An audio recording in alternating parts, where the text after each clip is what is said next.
જામનગર જિલ્લા પંચાયતની સામાન્ય સભામાં ગરમાવો શાસકો અધિકારીઓ સામે વિપક્ષના ગંભીર આક્ષેપો।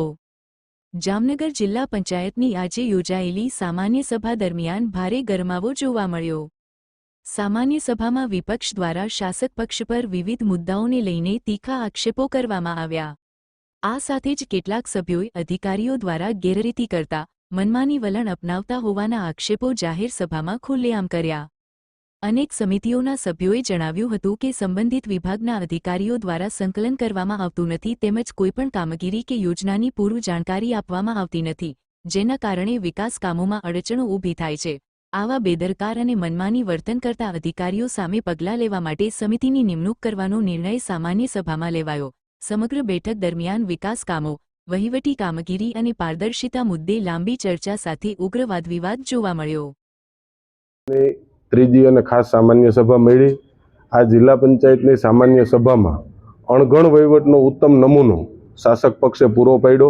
શાસક પક્ષે હંમેશા વિપક્ષના આક્ષેપોનો જવાબ દેવાનો હોય, વિપક્ષના પ્રશ્નોનો જવાબ દેવાનો હોય, એના બદલે આપ સૌ પત્રકાર મિત્રોએ જોયું કે શાસક પક્ષ દ્વારા જ અધિકારીઓ ઉપર એટલા બધા આક્ષેપો કરવામાં આવ્યા અને દર વખતનો આ સિલસિલો હોય એ મુજબ ગત વખતે પણ ડેપ્યુટી ડીડીઓ એમનું સાંભળતા નથી, એમનું માનતા નથી એવા આક્ષેપો કરવામાં આવ્યા હતા। આ વખતે પણ 3 વિભાગના અલગ અલગ વડાઓની સામે આ લોકોએ ટોકન દંડ કરવાની અને એમને સરકારમાં પરત મોકલવાની જોગવાઈ કરવા માટેનો ઠરાવ લેવામાં આવ્યો। એ ઠરાવ પણ નિયમ વિરુદ્ધનો ઠરાવ લેવામાં આવ્યો અને અણઘડ વહીવટ કેવો થઈ શકે એ ઉત્તમ ઉદાહરણ આ જિલ્લા પંચાયતની હાલની જે બોડી છે એણે છેલ્લા 5 વર્ષમાં પૂરો પાડ્યો।